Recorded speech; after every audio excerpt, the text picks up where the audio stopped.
Hello student, my self गोटी Anjali. 7th part, दान का हिसाब।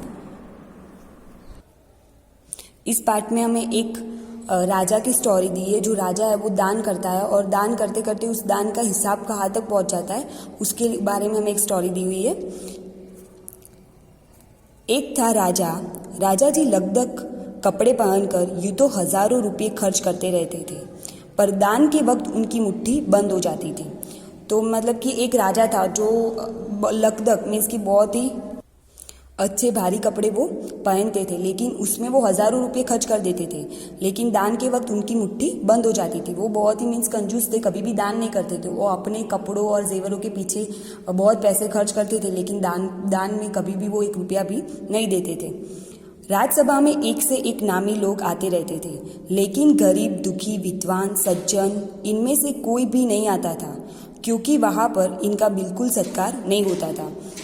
तो राज्यसभा में एक से एक नामी लोग आते थे, मीन्स कि बहुत ही जो नामी लोग होते थे वो उनके दरबार में आते रहते थे। लेकिन कभी गरीब, दुखी कोई हो, विद्वान हो, सज्जन हो, ऐसे कोई भी नहीं आता था, क्योंकि वहाँ पर इनका बिल्कुल सत्कार नहीं होता था। क्योंकि राजा जो था वो ऐसे लोगों का कभी भी सत्कार नहीं करता था, उनको कभी इज्जत नहीं देता था। तो उनके दरबार में सिर्फ जो नामी लोग होते थे वही आते थे। कोई भी गरीब, दुखी, विद्वान, सज्जन ऐसे पढ़े लिखे लोग कभी नहीं आते थे, क्योंकि वो कभी भी उनका सत्कार नहीं करते थे। एक बार उस देश में अकाल पड़ गया। पूर्वी सीमा के लोग भूखे प्यासे मरने लगे। राजा के पास खबर आई। वे लोग बोले, यह तो भगवान की मार है, इसमें मेरा कोई हाथ नहीं है। तो जो राजा था, मीन्स कि राजा का तो बहुत बड़ा प्रदेश होता है, तो एक बार उस देश में अकाल पड़ गया। उस देश में अकाल पड़ गया तो जो पूर्वी सीमा के लोग थे, पूर्व उनकी जो राजा का प्रदेश था उसका जो पूर्व की सीमा के लोग थे वो भूखे प्यासे मरने लगे।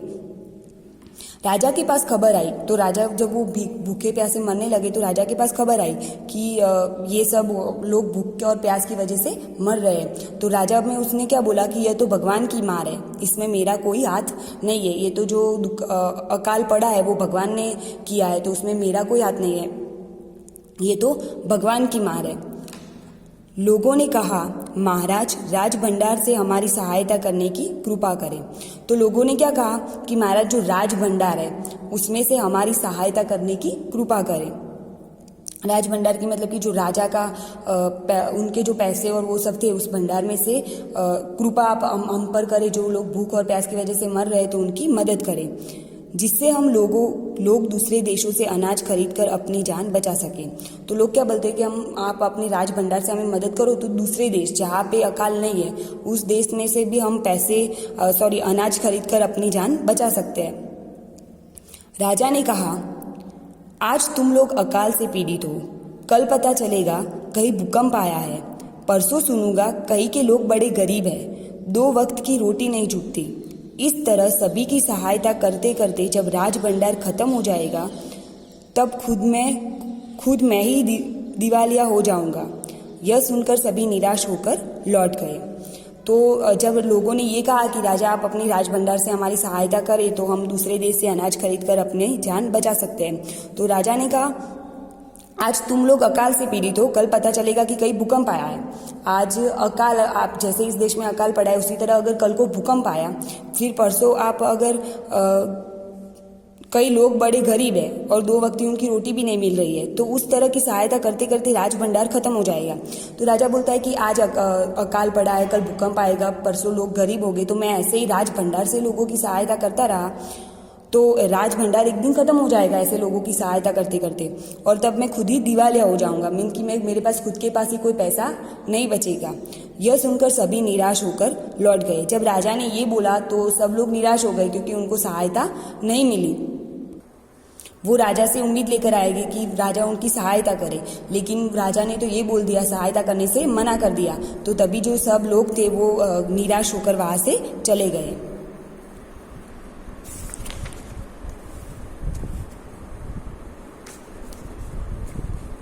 इधर अकाल का प्रकोप फैलता ही जा रहा था। न जाने रोज कितने ही लोग भूख से मरने लगे। लोग फिर राजा के पास पहुंचे। उन्होंने राजसभा में गुहार लगाई, दुहाई महाराज, आपसे ज़्यादा कुछ नहीं चाहते, सिर्फ 10,000 हमें दे दो, हम आधा पेट खाकर भी जिंदा रह जाएंगे। तो फिर क्या हुआ, राजा ने तो उनकी मदद करने से मना कर दिया। तो फिर वहाँ पे जो अकाल था उसका प्रकोप फैलता ही जा रहा था। अकाल था जो वो दिन ब दिन फैलता ही जा रहा था और न जाने रोज़ कितने लोग भूख से मरने लगे थे। तो उन लोगों को खाना नहीं मिल रहा था, तो भूख की वजह से बहुत सारे लोग मरने लगे थे। तो फिर लोग फिर राजा के पास पहुँचे। पहले तो एक बार वो गए थे तो राजा ने मना कर दिया था, तो फिर वो दूसरी बार राजा के पास जाते मदद मांगने के लिए। तो उन्होंने राजसभा में दुहाई लगाई, दुहाई महाराज आपसे ज़्यादा कुछ नहीं चाहते, सिर्फ 10,000 हमें दे दो। तो फिर राजा से क्या बोलते कि हमें ज़्यादा पैसे नहीं चाहिए, सिर्फ हमें आप 10,000 दे दो, उससे हम आधा पेट भरकर भी जिंदा रह लेंगे। राजा ने कहा 10,000 रुपये भी क्या तुम्हें बहुत कम लग रहे हैं? उतने कष्ट से जीवित रहकर लाभ ही क्या है? तो फिर राजा उनको क्या बोलता है कि आपको क्या लगता है कि 10,000 जो रुपये है वो बहुत ही कम है, और फिर अगर आपको उतना कष्ट सहकर जीवित रहना पड़े तो उसका लाभ ही क्या है?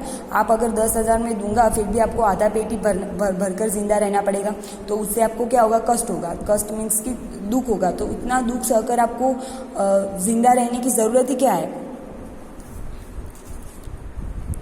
एक व्यक्ति ने कहा, भगवान की कृपा से लाखों रुपये राजकोष में मौजूद है। जैसे धन का सागर हो, उसमें से एक आधा लोटा ले लेने से महाराज का क्या नुकसान हो जाएगा?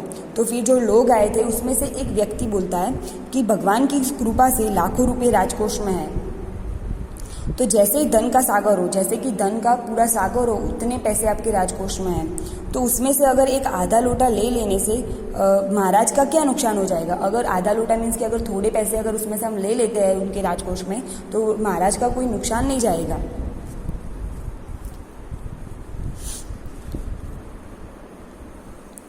राजा ने कहा, राजकोष में अधिक धन है तो क्या उसे दोनों हाथों से लुटा दूं? तो राजा फिर क्या कहता है, जब उस व्यक्ति ने ऐसा कहा कि बहुत सारे पैसे हैं तो कोई फ़र्क नहीं पड़ेगा अगर हम उसमें से हम आधा लोटा थोड़े पैसे ले ले, तो राजा ने क्या कहा कि राजकोष में तो बहुत पैसे हैं, लेकिन क्या उनको दोनों हाथों से लुटा दूं? ज़्यादा है तो क्या दे दूं सबको? एक अन्य व्यक्ति ने कहा, महल में प्रतिदिन हज़ारों रुपये इन सुगंधित वस्त्रों, मनोरंजन और महल की सजावट में खर्च होते हैं। यदि इन रुपयों में से ही थोड़ा सा धन ज़रूरतमंदों को मिल जाए तो उन दुखियों की जान बच जाएगी। तो एक व्यक्ति ने फिर क्या कहा कि महल में जो प्रतिदिन हज़ारों रुपये उन सुगंधित वस्त्रों, मनोरंजन और महल की सजावट में जो खर्च होते हैं, अच्छे कपड़े, फिर मनोरंजन जो एंटरटेनमेंट के लिए भी होते हैं, एंड देन महल की सजावट, जो महल की सजावट करने में भी जितना खर्च होता है, अगर उसमें से ही थोड़ा सा धन ज़रूरतमंदों को मिल जाएगा तो उन दुखियों की जान बच जाएगी। यह सुनकर राजा को क्रोध आ गया। वह गुस्से से बोला, खुद भिखारी होकर मुझे उपदेश दे रहे हो? मेरा रुपया है, मैं चाहे उसे उबाल कर खाऊं और चाहे तल कर, मेरी मर्जी। तुम अगर इसी तरह बकवास करोगे तो मुश्किल में पड़ जाओगे, इसीलिए इसी वक्त तुम चुपचाप खिसक जाओ।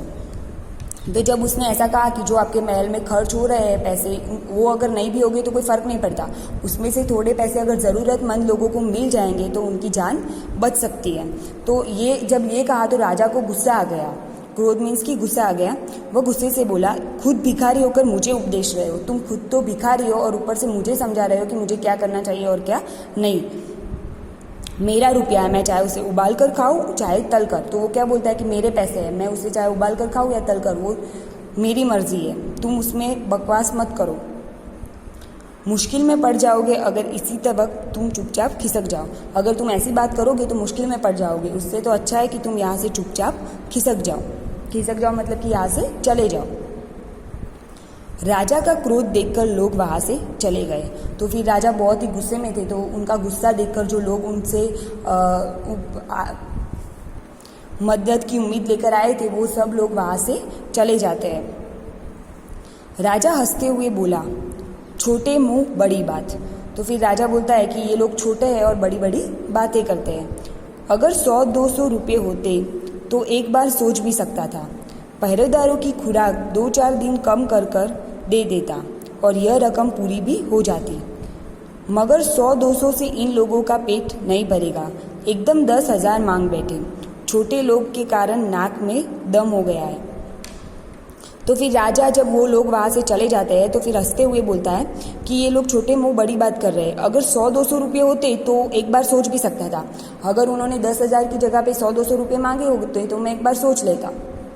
पहरेदारों की खुराक 2-4 दिन कम करता और यह रकम पूरी हो जाती। तो भी वो क्या बोलता है कि अगर 100-200 रुपये कम मांगते तो मैं क्या करता, जो पहरेदार था उनके पैसे, उनका जो खुराक था उसमें से 2-4 दिन कम कर देता। तो उससे क्या हो जाता, जो 100-200 रुपये थे उनकी भरपाई हो जाती। लेकिन मगर 100-200 से इन लोगों का पेट नहीं भरेगा। एकदम से 10,000 मांग बैठे तो 100-200 रुपये से उनका कुछ नहीं होगा, क्योंकि वो बहुत सारे लोग थे और वहाँ पे बहुत ही अकाल था, तो उनको ज़्यादा पैसों की ज़रूरत थी, तो उन्होंने 10,000 मांगे थे। छोटे लोगों के कारण नाक में दम हो गया है। तो वो क्या बोलते कि छोटे लोग जो है वो बहुत ही नाक में दम, मतलब कि बहुत ही परेशान कर रहे हैं राजा को।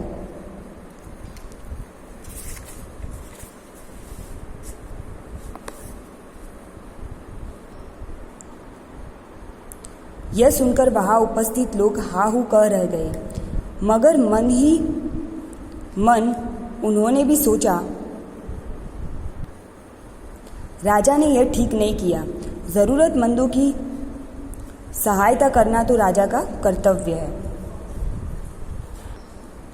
मतलब कि राजा ने जब ऐसा कहा कि ये लोग नाक में दम कर रहे, तो वहाँ पे जो सब लोग बैठे हुए थे, उपस्थित थे, वो सब हंसने लगे। लेकिन मगर उन्होंने भी सोचा, उनको भी लगा कि जो राजा ने यह किया वो ठीक नहीं था। ज़रूरतमंदों की मदद करना तो राजा का कर्तव्य होता है। मतलब कि राजा, उनकी जो प्रजा होती है, जब भी वो मुसीबत में होती है तो उनकी मदद करना राजा का कर्तव्य होता है। लेकिन राजा ने ये ठीक नहीं किया।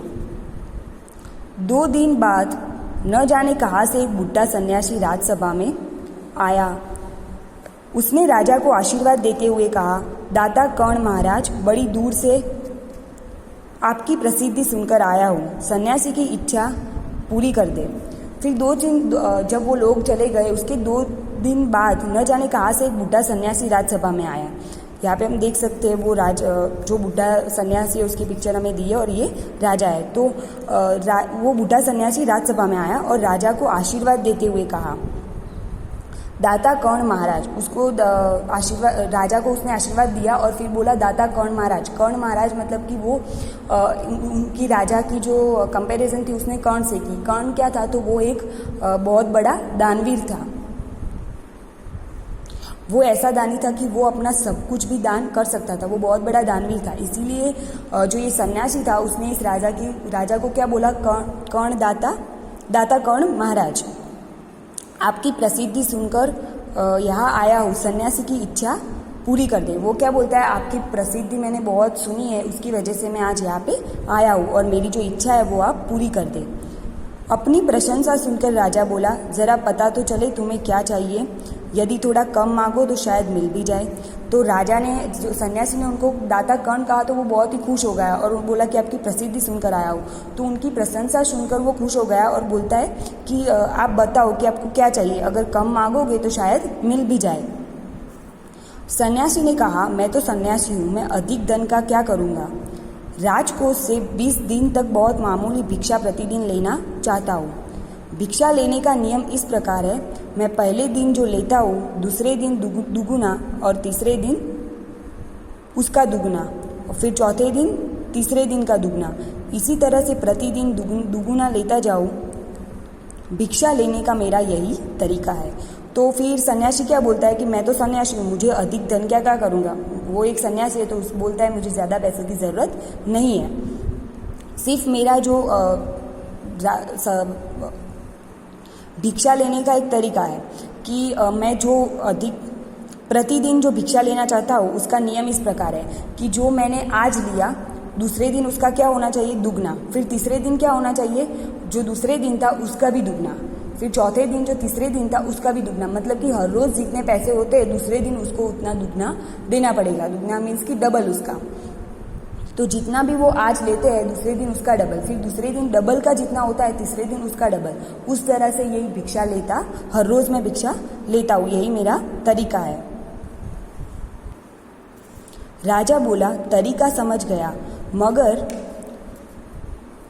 पहले दिन कितना लेंगे यही असली बात है। 2-4 रुपयों से पेट भर जाए तो अच्छी बात है, मगर एकदम से 20-50 मांगने लगे तब तो 20 दिन की काफ़ी बड़ी रकम हो जाएगी। तो राजा क्या बोलता है कि जो आपका तरीका है वो तो मैं समझ गया, लेकिन अगर आप पहले दिन कितना लोगे ये बता दो। अगर पहले दिन अगर आपको थोड़ा लेके तो अच्छी बात है, लेकिन अगर 20-50 अगर पहले ही दिन 20-50 हो गई तो उसके डबल डबल बहुत ही रकम हो जाएगी। जैसे आज 50 है, 100 है तो कल 200 के फिर 400, तो ऐसे बहुत से पैसे हो जाएंगे। तो फिर राजा उससे ये पूछता है कि आप पहले दिन कितना लोगे ये बताओ, फिर डबल डबल करके तो बहुत हो जाएंगे, अगर कम होंगे तो ठीक है।